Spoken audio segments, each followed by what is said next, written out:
இன்றைய முக்கிய நிகழ்வுகள். புதுச்சேரியில் சட்டமன்ற உறுப்பினர்கள் பதவியேற்பு. விரைவில் அமைச்சர்கள் பதவியேற்பு. 40 ஆண்டுகளுக்கு பிறகு காரைக்கால் பேரளம் இடையே பயணிகள் ரயில் இயக்கம். பட்டாசு வெடித்து இனிப்புகள் வழங்கி வரவேற்ற பொதுமக்கள்.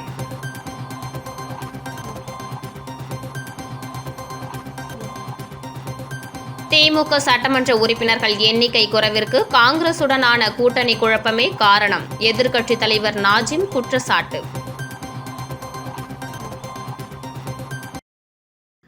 புதுச்சேரி சட்டப்பேரவையில் 27 எம்எல்ஏக்கள் பதவியேற்றுக் கொண்டனர். பதவியேற்பு நிகழ்வின்போது உறுதிமொழி பத்திரத்தில் இல்லாத சிலவற்றை எம்எல்ஏக்கள் கூறிய நிலையில் தற்காலிக சபாநாயகர் கண்டித்ததோடு அதனால் விவாதமும் சலசலப்பும் சட்டசபையில் ஏற்பட்டது. புதுச்சேரி தேசிய ஜனநாயக கூட்டணி 18 இடங்களை கைப்பற்றி மீண்டும் ஆட்சி அமைத்தது. தொடர்ந்து 16வது சட்டசபைக்கு தேர்வு செய்யப்பட்ட எம்எல்ஏக்கள் பதவியேற்க வசதியாக தற்காலிக சபாநாயகராக அன்பழகனுக்கு துணைநிலை ஆளுநர் பதவி பிரமாணம் செய்து வைத்தார். தொடர்ந்து எம்எல்ஏக்கள் பதவியேற்கும் நிகழ்ச்சி இன்று காலை சட்டசபை மைய மண்டபத்தில் நடைபெற்றது. தற்காலிக சபாநாயகர் அன்பழகன் திருக்குறள் வாசித்து அவையை துவக்கி வைத்தார். சட்டசபையின் புனித தன்மையை காக்க வலியுறுத்தி எம்எல்ஏக்கள் எழுந்து நின்று சிறிது நேரம் அமைதி காத்தனர். முதலாவதாக மங்களம் தொகுதி சட்டமன்ற உறுப்பினராக முதல்வர் ரங்கசாமி கடவுள் அறிய என கூறி உறுதிமொழி எடுத்தார். தொடர்ந்து நமச்சிவாயம், மல்லாடி கிருஷ்ணராவ், சிவக்கொழுந்து, ராஜவேலு, நாஜிம், திருமுருகன் என வரிசையாக 27 எம்எல்ஏக்கள் உறுதிமொழி கூறி பதவியேற்றனர். அதே நேரத்தில் திருபுவனை தொகுதி எம்எல்ஏ சாய் சரவணகுமார் பதவியேற்பில் பங்கேற்கவில்லை. மலையாளத்தில் பதவியேற்றுக் கொண்ட எம்எல்ஏ முன்னதாக பாகூர் தொகுதி எம்எல்ஏ செந்தில்குமார் மும்மொழி கொள்கையில் பிரெஞ்சு மொழி நீக்கப்பட்டதை அவையின் கவனத்துக்கு கொண்டுவரும் நிலையில் சட்டசபை செயலர் தயாளனிடம் பிரெஞ்சு மொழியில் பதவி பிரமாணம் செய்ய நடவடிக்கை எடுக்குமாறும் அதன் பிரெஞ்சு மொழி ஆதிக்கத்தையும் கொடுத்திருந்தார். 1963ஆம் ஆண்டு யூனியன் பிரதேச அரசு சட்டத்தின் பிரிவு 34(2) படி சட்டமன்றத்தில் நடைபெறும் அலுவல்கள் அந்த யூனியன் பிரதேசத்தின் அலுவல் மொழி அல்லது மொழிகளிலோ இந்தி அல்லது ஆங்கிலத்திலோ நடைபெற வேண்டும் என்பதை தெரிவிக்க பணிக்கப்பட்டுள்ளேன். 1965ஆம் ஆண்டு புதுச்சேரி அலுவல் மொழிகள் சட்டம் இயற்றப்பட்டதை தொடர்ந்து புதுச்சேரி யூனியன் பிரதேசத்தில் தமிழ், மலையாளம், தெலுங்கு, ஆங்கிலம் பயன்படுத்தலாம். எனவே ஒரு உறுப்பினர் தனது தாய்மொழியாக பிரெஞ்சு மொழியை தவிர வேறு எந்த மொழியையும் தனது கருத்தை வெளிப்படுத்த பயன்படுத்த முடியாது என தெரிவித்திருந்தார். பிரெஞ்சு மொழியில் பதவியேற்க அனுமதி கேட்டு கிடைக்காத நிலையில் எம்எல்ஏ செந்தில்குமார் மலையாளத்தில் பதவியேற்றுக் கொண்டார். தொடர்ந்து 9:38 மணிக்கு பதவியேற்பு விழா நிகழ்ச்சி 10:32 மணிக்கு நிறைவடைந்தது. இதனைத் தொடர்ந்து தற்காலிக சபாநாயகர் அன்பழகன் அவையை காலவரையின்றி முடித்து வைத்தார். புதுச்சேரியில் இந்த முறை நடைபெற்ற சட்டமன்ற தேர்தலில் திமுக சட்டமன்ற உறுப்பினர்கள் எண்ணிக்கை குறைவுக்கு காங்கிரஸ் திமுக கூட்டணியில் ஏற்பட்ட குழப்பம்தான் காரணம் என்றும் தாவேக்க எங்களுக்கு ஒரு பொருட்டல்ல என திமுக சட்டமன்ற குழு தலைவர் நாஜிம் தெரிவித்துள்ளார். புதுச்சேரி சட்டமன்ற உறுப்பினர்கள் பதவியேற்பு நிகழ்ச்சி இன்று சட்டப்பேரவை வளாகத்தில் நடைபெற்றது. 28 சட்டமன்ற உறுப்பினர்களுக்கு தற்காலிக சபாநாயகர் அன்பழகன் பதவி பிரமாணம் செய்து வைத்தார். இதில் திமுக சார்பில் தேர்தலில் வெற்றி பெற்ற 5 சட்டமன்ற உறுப்பினர்களும் சட்டமன்ற உறுப்பினர்களாக பதவியேற்றுக் கொண்டனர். இதில் பாகூர் தொகுதியைச் சேர்ந்த சட்டமன்ற உறுப்பினர் செந்தில் பிரெஞ்சு மொழியில் பதவியேற்பு செய்து கொள்ள வேண்டும் என கேட்டார். ஆனால் சட்டப்பேரவை செயலர் தயாளன் பிரெஞ்சு மொழியில் உறுதிமொழி வாசிக்க நடைமுறை இல்லை என தெரிவித்ததை அடுத்து அவர் மலையாளத்தில் உறுதிமொழி வாசித்தார். இதற்கு திமுக கட்சி சட்டமன்ற குழு தலைவர் நாஜிம் கடும் எதிர்ப்பு தெரிவித்தார்.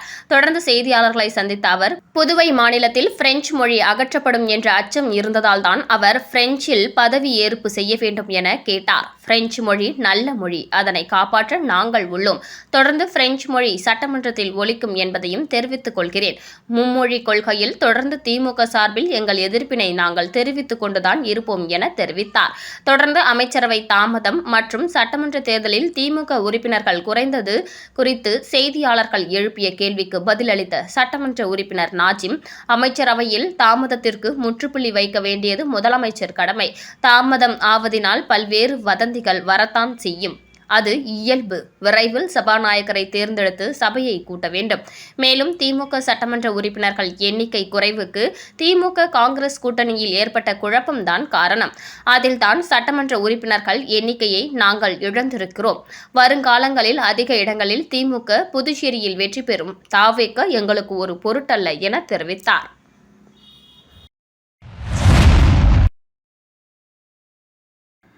நாற்பது ஆண்டுகளுக்கு பிறகு காரைக்கால் பேரளம் ரயில் தடத்தில் பயணிகள் ரயில் இயக்கம். பாஜக சார்பில் இனிப்புகள் வழங்கி கொண்டாட்டம். காரைக்கால் மாவட்டத்தில் கடந்த 40 ஆண்டுகளுக்கு முன்பு பேரளம் வழியாக இயக்கப்பட்டு வந்த பயணிகள் ரயில் சேவை பல்வேறு காரணங்களால் நிறுத்தப்பட்டது. இந்த நிலையில் இந்த வழித்தடத்தில் பயணிகள் ரயிலை மீண்டும் இயக்க வேண்டும் என பல்வேறு தரப்பினரும் தொடர்ந்து கோரிக்கை விடுத்து வந்த நிலையில் கடந்த 10 ஆண்டுகளுக்கு முன்பு காரைக்கால் பேரளம் ரயில் பாதை விரிவுபடுத்தப்பட்டு புதிய அகல ரயில் பாதை அமைக்கப்பட்டு சோதனை ஓட்டம் செய்து தரம் சோதிக்கப்பட்டு சரக்கு ரயில் இயக்கப்பட்டு வந்த நிலையில் இன்று காரைக்கால் பேரளம் வழியாக மயிலாடுதுறை செல்லும் பயணிகள் ரயில் சேவை தொடங்கப்பட்டுள்ளது. இதனை வரவேற்கும் வகையில் பல்வேறு தரப்பினரும் ஆங்காங்கே இனிப்புகள் வழங்கியும் பட்டாசு வெடித்தும் கொண்டாடி வருகின்றனர். இதன் ஒரு பகுதியாக காரைக்கால் கோவில்பத்து பகுதியில் பாஜக மாவட்ட தலைவர் முருகதாஸ் தலைமையில் ஏராளமான பாஜகவினர் பட்டாசு வெடித்தும் இனிப்புகள் வழங்கியும் பயணிகள் ரயில் சேவையை வரவேற்றனர். இந்த நிகழ்ச்சியில் மாநில செய்தி தொடர்பாளர் அருள்முருகன் உள்ளிட்ட ஏராளமான பாஜகவினர் கலந்து கொண்டனர்.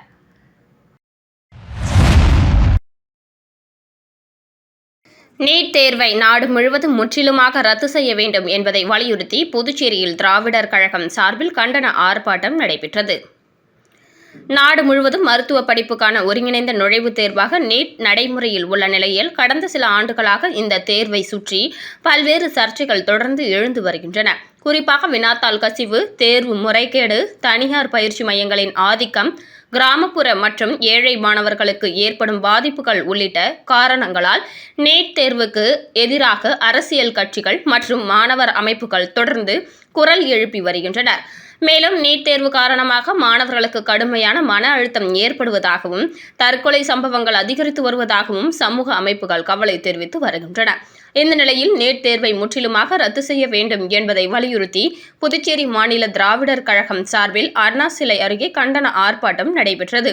திராவிடர் கழக பொதுச் செயலாளர் சந்திரசேகரன், முன்னாள் எதிர்க்கட்சித் தலைவர் மற்றும் திமுக மாநில அமைப்பாளர் சிவா, திமுக சட்டமன்ற உறுப்பினர்கள் மற்றும் பல்வேறு அரசியல் கட்சி தலைவர்கள் கலந்து கொண்டு கண்டன உரையாற்றினர். தொடர்ந்து ஆர்ப்பாட்டத்தில் பங்கேற்ற 100க்கும் மேற்பட்டோர் நீட் தேர்வை ரத்து செய்ய வேண்டும், மாணவர்களின் கல்வி உரிமையை பாதுகாக்க வேண்டும் என கண்டன முழக்கங்களை எழுப்பினர்.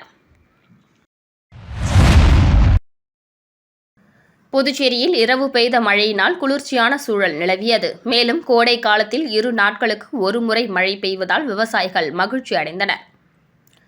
தெற்கு கடலோர பகுதிகளில் ஒரு வளிமண்டல காற்றழுத்த தாழ்வு நிலை நிலவி வருவதால் தமிழகத்தில் சில மாவட்டங்களிலும் அதேபோல் புதுச்சேரி மற்றும் காரைக்கால் மாவட்டங்களில் லேசானது முதல் இடியுடன் கூடிய மழை பெய்யக்கூடும் என சென்னை வானிலை ஆய்வு மையம் தெரிவித்திருந்தது.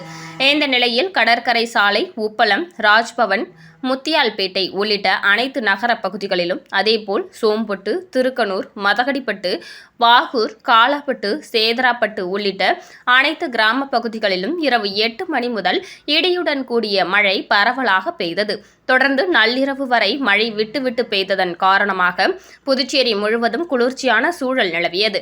மேலும் இந்த கோடை காலத்தில் புதுச்சேரியில் 2 நாட்களுக்கு ஒருமுறை மழை பெய்து வருவதால் விவசாயிகள் மகிழ்ச்சி அடைந்துள்ளனர்.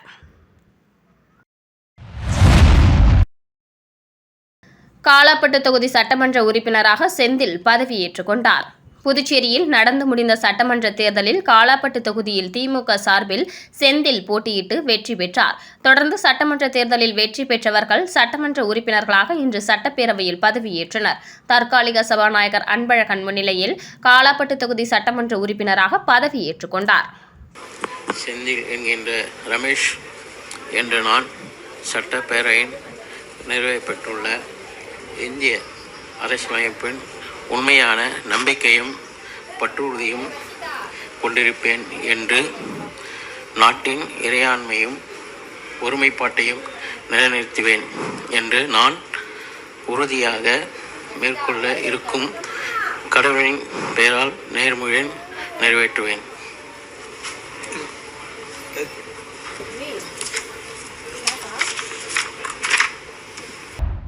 விளம்பர இடைவேளைக்கு பிறகு செய்திகள் தொடரும்.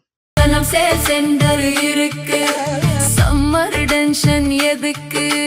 தனம் சேல் சென்டர் இருக்கு, சம்மர் டென்ஷன் எதுக்கு? தனம்ல ஏசி வாங்கி சம்மரை சில் பண்ணுங்க. தனம் சேல் சென்டர், காமராஜ் சாலை, பாண்டிச்சேரி. செய்திகள் தொடர்கின்றன.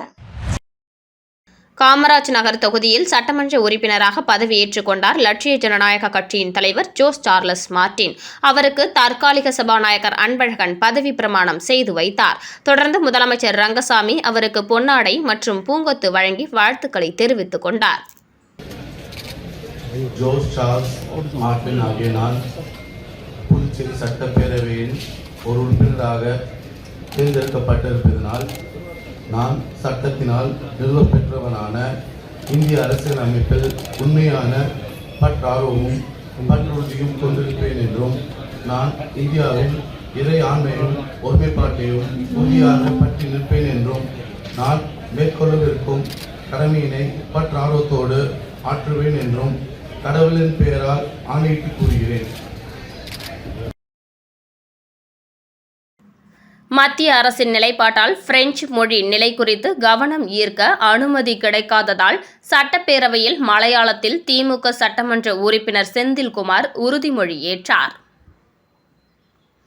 புதுச்சேரியில் மும்மொழி கொள்கை அமல்படுத்தப்பட்டுள்ளதால் 2026-27 கல்வியாண்டில் சிபிஎஸ்இ பள்ளிகளில் 6ஆம் வகுப்பில் இருந்து ஹிந்தி கட்டாயம் என அறிவிக்கப்பட்டுள்ளது. அதே சமயம் பிரெஞ்சு மொழி பாடத்திட்டத்தில் இருந்து நீக்கப்பட்டுள்ளது. பிரெஞ்சு மொழி நீக்கத்திற்கு எதிர்ப்பு தெரிவித்து புதுச்சேரியில் அரசியல் கட்சிகள், பிரெஞ்சு ஆசிரியர்கள் மற்றும் சமூக ஆர்வலர்கள் பல்வேறு கட்ட போராட்டங்களில் ஈடுபட்டு வருகின்றனர்.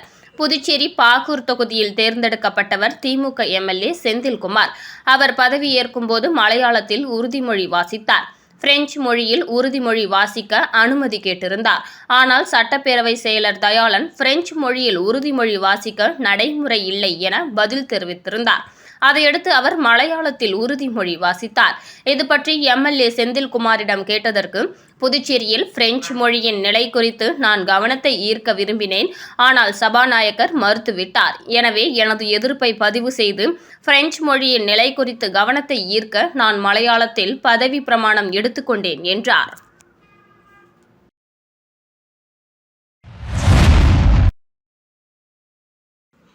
புதுவை தமிழ் சங்க தலைவர் முனைவர் முத்து தலைமையில் புதுச்சேரி தொழில்நுட்ப பல்கலைக்கழக துணைவேந்தர் மோகன் திருவள்ளுவர் சிலைக்கு மாலை அணிவித்தார். புதுவை தமிழ் சங்கத்தில் உள்ள திருவள்ளுவர் சிலைக்கு மாலை அணிவித்து திருக்குறள் கூறும் நிகழ்ச்சி மாதந்தோறும் 20ஆம் தேதி நடைபெற்று வருகிறது. இந்த நிகழ்விற்கு புதுவை தமிழ் சங்க தலைவர் கலைமாமணி முனைவர் முத்து தலைமை தாங்கினார். செயலர் சீனு மோகன்தாசு வரவேற்புரையாற்றினார். இந்த நிகழ்வில் புதுச்சேரி தொழில்நுட்ப பல்கலைக்கழகத்தின் துணைவேந்தர் பேராசிரியர் முனைவர் மோகன் சிறப்பு விருந்தினராக பங்கேற்று திருவள்ளுவர் சிலைக்கு மாலை அணிவித்து திருக்குறள் கூறும் நிகழ்வினை தொடக்கி வைத்து நிகழ்ச்சியில் பங்கேற்ற தமிழ் அறிஞர்கள், தமிழ் ஆர்வலர்கள், பொதுமக்கள் அனைவருக்கும் திருக்குறள் புத்தகம் வழங்கினார். பங்கேற்ற அனைவரும் திருக்குறள் கூறினர். சிறப்பு விருந்தினர் புதுச்சேரி தொழில்நுட்ப பல்கலைக்கழக துணைவேந்தர் மோகன், புதுவை தமிழ் சங்க தலைவர் கலைமாமணி முனைவர் முத்து பொன்னாடை அணிவித்து பாராட்டினார். உடன் புதுவை தமிழ் சங்க பொருளாளர் அருள் செல்வம், துணைத் தலைவர் திருநாவுக்கரசு, பேராசிரியர்கள் செல்வராஜ், பழனிவேல், பிரெஞ்சு பேராசிரியர் ஆனந்த வடிவேலு, பொறிஞர் பாலசுப்ரமணியன், ஆட்சிக்குழு உறுப்பினர்கள் கலைமாமணி, MS ராஜா, தமிழ் மாமணி உசேன், பேரறிஞர் பாலசுப்ரமணியன், ஆட்சிக்குழு உறுப்பினர்கள் கலைமாமணி MS ராஜா, தமிழ் மாமணி உசேன், பேரறிஞர் சுரேஷ்குமார் மற்றும் தமிழ் அறிஞர்கள், தமிழ் ஆர்வலர்கள், மாணவர்கள் மற்றும் பொதுமக்கள் என ஏராளமானோர் பங்கேற்று சிறப்பித்தனர்.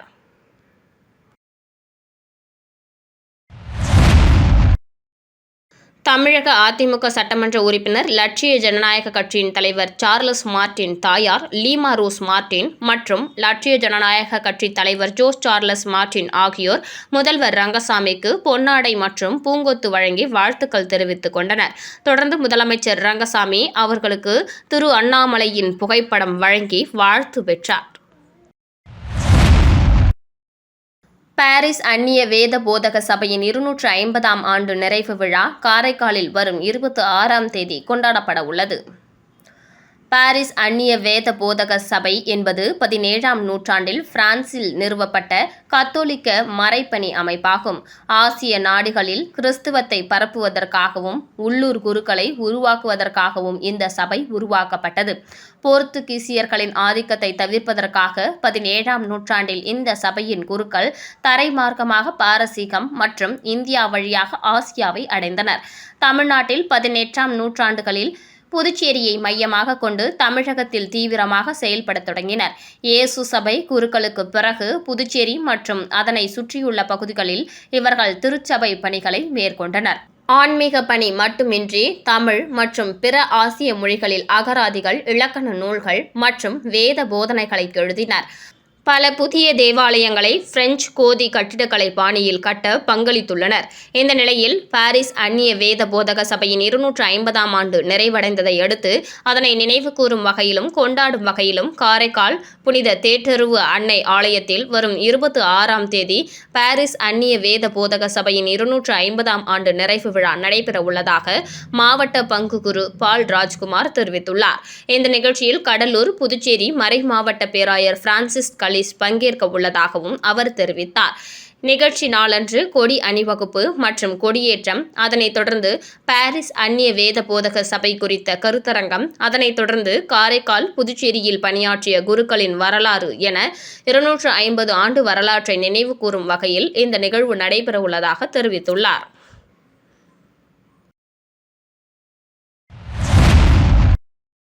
புதுச்சேரி அடுத்த பெரம்பை பகுதியில் அமைந்துள்ள ஸ்ரீ ஏழை மாரியம்மன் ஆலய தேர் திருவிழாவில் ஏராளமான பக்தர்கள் கலந்து கொண்டனர். புதுச்சேரி அடுத்த தமிழக பகுதியான பெரம்பை கிராமத்தில் அமைந்துள்ள ஸ்ரீ ஏழை மாரியம்மன் ஆலயத்தில் 4ஆம் ஆண்டு தேர் திருவிழா நிகழ்ச்சி வெகு சிறப்பாக நடைபெற்றது. முன்னதாக கடந்த திங்களன்று ஊரணி பொங்கல் நிகழ்ச்சியும், செவ்வாய் அன்று அம்மனுக்கு கூழ்வார்த்தல், செடல் தரித்தல் மற்றும் காத்தவராயன் சுவாமிக்கு கும்பம் படைத்தல் நிகழ்ச்சியும் நடைபெற்றது. இதனைத் தொடர்ந்து முக்கிய நிகழ்வாக தேர் திருவிழா வெகு சிறப்பாக நடைபெற்றது. இதில் பெரம்பை கிராம மக்கள் உட்பட சுற்று வட்டார பகுதிகளிலிருந்து ஏராளமான பொதுமக்கள் கலந்து கொண்டு தேரை வடம் பிடித்து இழுத்தனர்.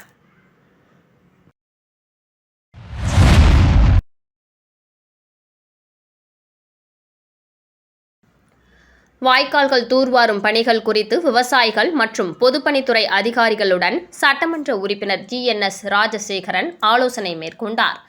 காரைக்கால் மாவட்டம் திருநள்ளாறு தொகுதியில் புதிதாக தேர்ந்தெடுக்கப்பட்டுள்ள சட்டமன்ற உறுப்பினர் GNS ராஜசேகரன் இன்று திருநள்ளாறு பகுதியில் உள்ள தமது அலுவலகத்தில் பொதுப்பணித்துறை அதிகாரிகள் மற்றும் விவசாயிகளை சந்தித்து வாய்க்கால்கள், வடிகால்கள் தூர்வாருவது சம்பந்தமாக ஆலோசனை மேற்கொண்டார். இதில் திருநள்ளாறு தொகுதிக்குட்பட்ட அம்பகரத்தூர், சேத்தூர், செல்லூர், கருக்கங்குடி, திருநள்ளாறு, அத்திப்படுகை உள்ளிட்ட பல்வேறு கிராமங்களை சேர்ந்த 100க்கும் மேற்பட்ட விவசாயிகள் கலந்து கொண்டு தங்களது கோரிக்கைகளை வலியுறுத்தினர். அப்போது கோவிந்தராஜன், தங்கவேலு, பிரான்சிஸ், சேவியர் உள்ளிட்ட பொதுப்பணித்துறை அதிகாரிகள் விவசாயிகளின் கேள்விக்கு பதில் அளித்தனர். அதனைத் தொடர்ந்து செய்தியாளர்களை சந்தித்த சட்டமன்ற உறுப்பினர் GNS ராஜசேகரன் விவசாயிகளின் கோரிக்கைகளை விரைந்து முடிக்க நடவடிக்கை மேற்கொள்ள உள்ளதாகவும், பாலம் உள்ளிட்ட பெரிய திட்டங்கள் விரைவில் நிறைவேற்றப்பட உள்ளதாகவும், விவசாயிகளின் பிரதான கோரிக்கையான வாய்க்கால் மற்றும் வடிகால் விரைவில் முறையாக தூர்வாரப்பட உள்ளதாக தெரிவித்தார். சட்டமன்ற உறுப்பினராக பதவியேற்க புதுச்சேரி சட்டப்பேரவை வந்தார் லட்சிய ஜனநாயக கட்சி தலைவர் ஜோஸ் சார்லஸ் மார்டின். தனது தாயாரும் லால்குடி தொகுதி சட்டமன்ற உறுப்பினருமான லீமா ரோஸ் மார்டின், மனைவி சிந்து ஸ்ரீ சார்லஸ், மாமனார் கமலக்கண்ணன் மற்றும் மகள் உடன் வந்துள்ளனர். மீண்டும் இன்றைய முக்கிய நிகழ்வுகள். புதுச்சேரியில் சட்டமன்ற உறுப்பினர்கள் பதவியேற்பு, விரைவில் அமைச்சர்கள் பதவியேற்பு. 40 ஆண்டுகளுக்கு பிறகு காரைக்கால் பேரளம் இடையே பயணிகள் ரயில் இயக்கம், பட்டாசு வெடித்து இனிப்புகள் வழங்கி வரவேற்ற பொதுமக்கள்.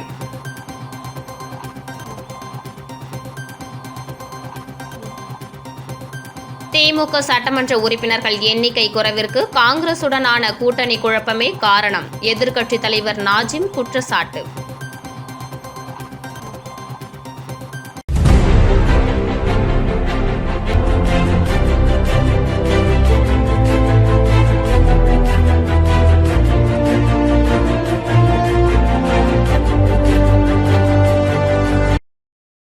செய்திகள் செய்திகளை உடனுக்குடன் தெரிந்து கொள்ள ஆஸ்கார் யூடியூப் சேனலை சப்ஸ்கிரைப் செய்யவும்.